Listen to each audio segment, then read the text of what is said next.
अध्याय 3 डिप्रेशन, कारण, संकेत और लक्षण। सच्चाई यह है कि अब तक कोई निश्चित रूप से नहीं जान पाया है कि डिप्रेशन क्यों होता है। ऐसे लोग भी डिप्रेशन से पीड़ित होते हैं जो बाहर से खुश और संपन्न दिखाई देते हैं, लेकिन कुछ कारक हैं जो किसी व्यक्ति में डिप्रेशन की संभावना को बढ़ा सकते हैं। डिप्रेशन के संभावित कारण। ध्यान दें, ये सभी कारण डिप्रेशन का निश्चित संकेत नहीं है। कई लोग इनमें से कोई अनुभव करके भी डिप्रेशन में नहीं जाते।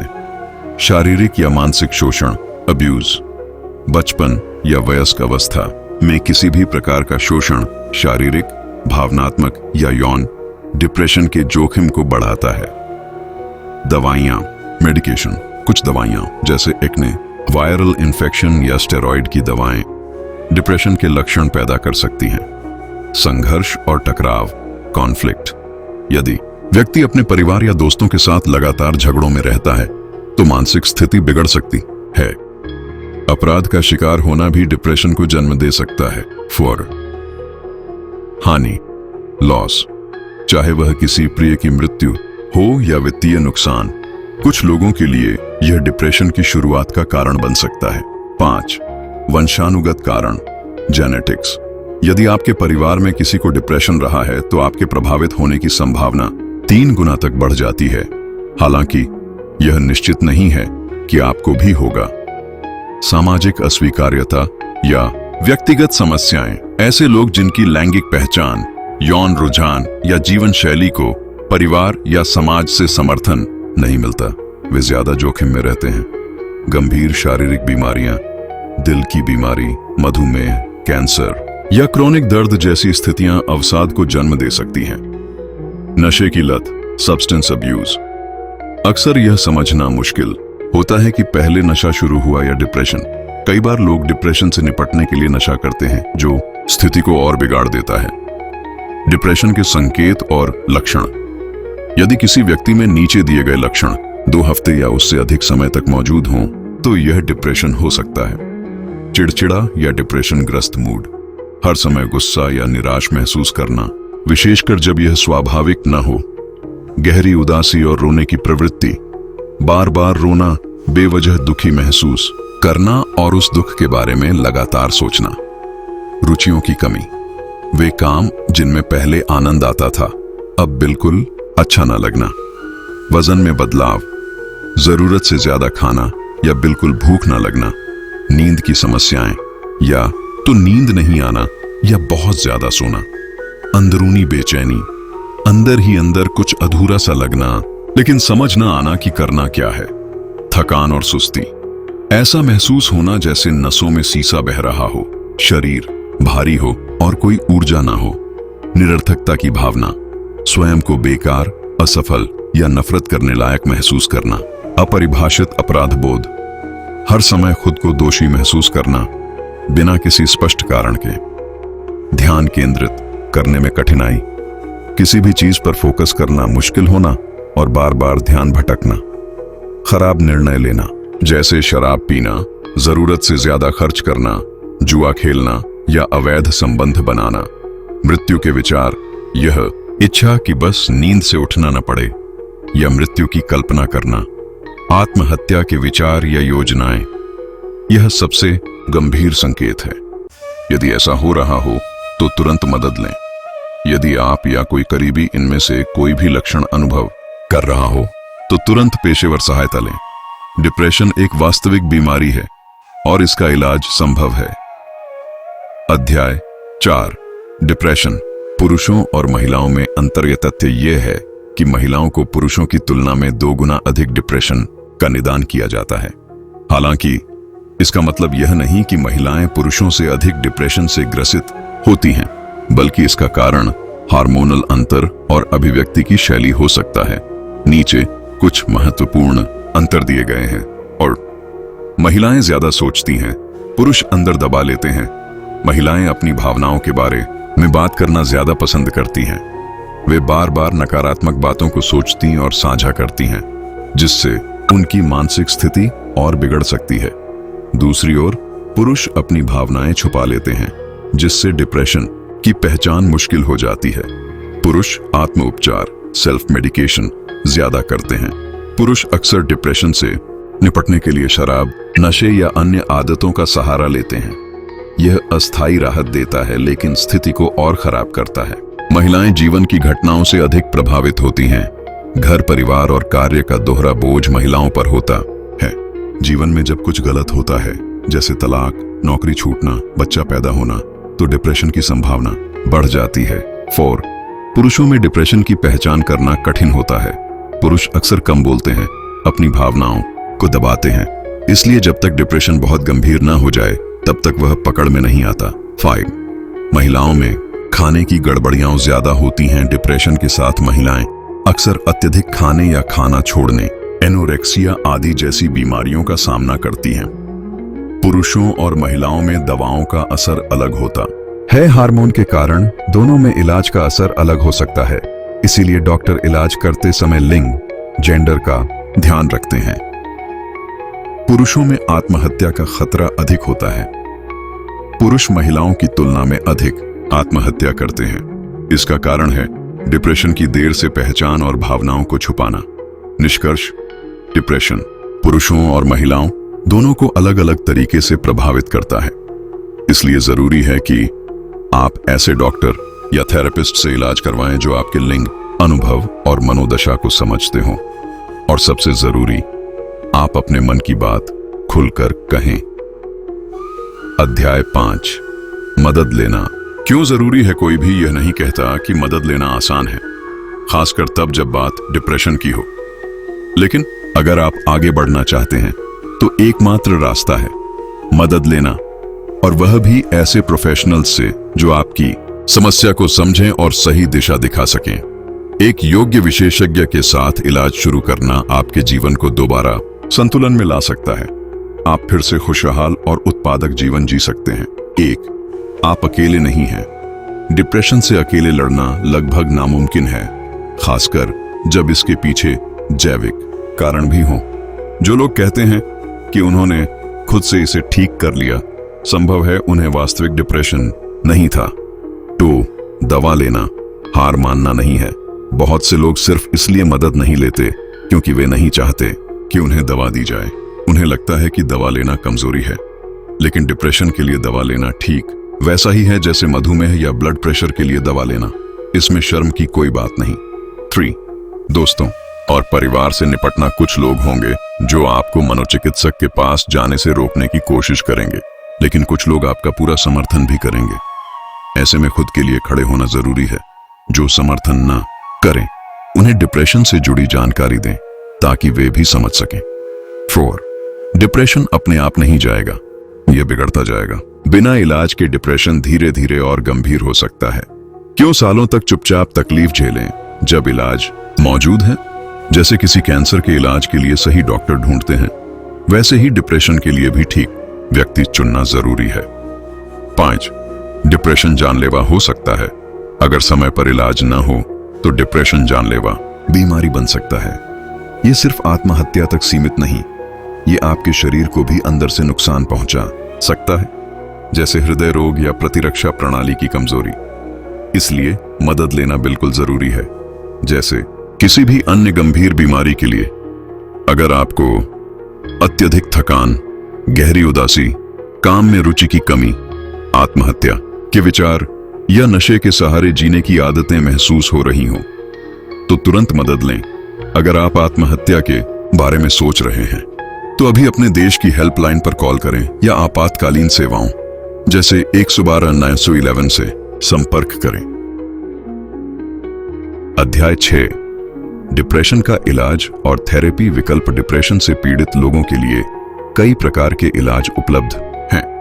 आप कौन सा इलाज अपनाते हैं, यह आपकी जरूरतों और डॉक्टर की सलाह पर निर्भर करता है।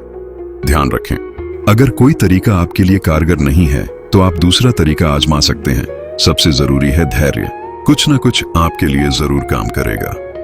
1. दवाइयां, मेडिकेशन। डिप्रेशन के इलाज के लिए कई प्रकार की दवाएं उपलब्ध हैं। डॉक्टर आपके डिप्रेशन के प्रकार और स्वास्थ्य की स्थिति को देखकर दवा तय करेगा। कुछ दवाएं 30 दिन या उससे ज्यादा समय लेती हैं असर दिखाने में। साइड इफेक्ट्स हो सकते हैं, लेकिन हर दवा हर किसी पर एक जैसी प्रतिक्रिया नहीं करती। खुद से दवा लेना कभी ना करें। हमेशा डॉक्टर की सलाह लें। 2. Talk therapy. Talk therapy psychotherapy यह उन लोगों के लिए बहुत उपयोगी होती है जिनका डिप्रेशन किसी जीवन की घटना जैसे शोषण, हानि, अकेलापन से जुड़ा होता है। लेकिन यह उन लोगों की भी मदद करती है जिन्हें डिप्रेशन का स्पष्ट कारण नहीं पता। एक प्रशिक्षित काउंसलर या मनोवैज्ञानिक के साथ बातचीत करके आप अपने भावनात्मक दर्द को पहचान सकते हैं और उससे उबर सकते हैं। 3. व्यायाम एक्सरसाइज। डिप्रेशन के दौरान व्यायाम करने का मन नहीं करता, लेकिन व्यायाम प्राकृतिक मूड बूस्टर है। यह एंडोर्फिन नामक रसायन छोड़ता है जो खुशी का एहसास देता है। हल्का टहलना, तैरना या नाचना जैसी गतिविधियां शुरू करें। 4. जीवन शैली में बदलाव लाइफस्टाइल चेंजेस। खुद से पूछिए, क्या आपकी शादी, नौकरी या दिनचर्या डिप्रेशन का कारण बन रही है? अगर हां, तो इनमें बदलाव करने से बड़ा फर्क पड़ सकता है। स्वस्थ जीवन शैली अपनाना नींद, खानपान, संबंध, मानसिक स्वास्थ्य में सुधार लाता है। 5. नींद पर नियंत्रण स्लीप कंट्रोल वेक थेरेपी। कुछ रिसर्च बताती हैं कि डिप्रेशन में लोगों को ज्यादा सोने से बचना चाहिए। हर दिन एक तय समय पर सोना और उठना यह रूटीन मूड सुधारने में मदद करता है। कुछ मामलों में थोड़ी नींद की कमी स्लीप रिस्ट्रिक्शन भी मददगार होती है, लेकिन यह विशेषज्ञ की देखरेख में ही अपनाएं। 6. अस्पताल में भर्ती हॉस्पिटलाइजेशन। यदि कोई व्यक्ति आत्महत्या की कगार पर है या बहुत अस्थिर है, तो अस्थायी अस्पताल में भर्ती सबसे सुरक्षित और कारगर विकल्प है। 7. Electroconvulsive therapy. Electroconvulsive therapy ECT।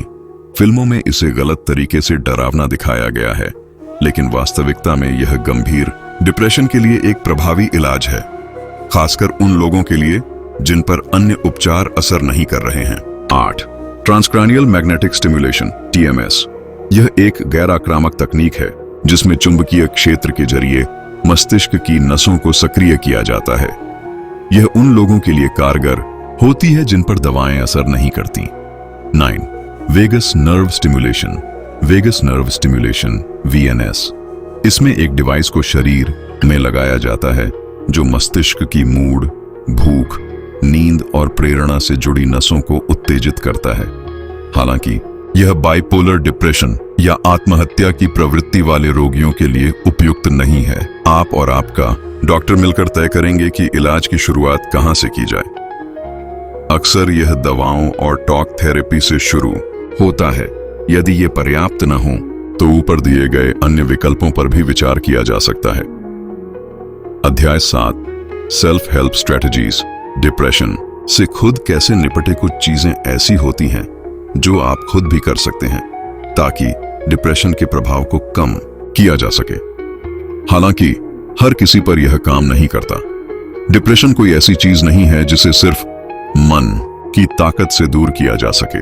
फिर भी आप नीचे दिए गए उपायों को आजमा सकते हैं। कई लोगों को इससे फर्क महसूस हुआ है। 1. नींद नियंत्रण स्लीप कंट्रोल वेक थेरेपी। कुछ रिसर्च से पता चलता है कि नींद का सीमित होना डिप्रेशन में मदद कर सकता है। यह बाइपोलर डिसऑर्डर वालों के लिए उपयुक्त नहीं। हर रात सिर्फ 6-7 घंटे की नींद लें। दिन में बिल्कुल न सोएं। इसे वेक थेरेपी कहते हैं। आप इसके बारे में विकिपीडिया पर अधिक पढ़ सकते हैं। 2. व्यायाम एक्सरसाइज। व्यायाम करने से शरीर में एंडोर्फिन नामक हार्मोन निकलता है जो मूड को अच्छा करता है। चाहे मन न करे, रोजाना कम से कम 20-30 मिनट टहलें। साथ ही सूरज की रोशनी से मिलने वाला विटामिन D भी फायदेमंद होगा। 3. आहार डाइट। अगर आप अनहेल्दी खाना खा रहे हैं तो सिर्फ अपना भोजन सुधारने से भी डिप्रेशन पर असर पड़ सकता है।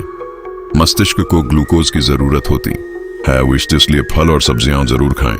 बहुत लो कार्ब डाइट से कुछ लोग डिप्रेशन जैसे लक्षण महसूस करते हैं। 4. विटामिन्स। अपने डॉक्टर से कहें कि वो आपके शरीर में B12, B3, B6 और D विटामिन की जांच करें। डिप्रेशन से पीड़ित लोगों में अक्सर विटामिन D की कमी पाई जाती है।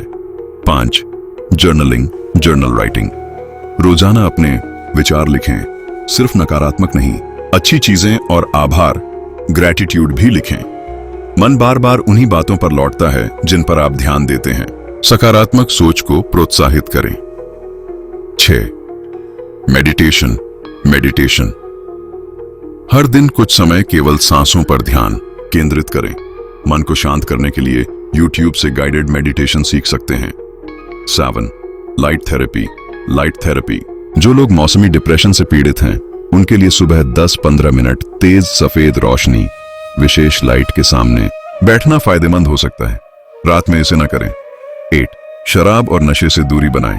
भले ही एक ग्लास वाइन से थोड़ी राहत महसूस हो, लेकिन अगली सुबह डिप्रेशन और ज्यादा गहरा हो सकता है।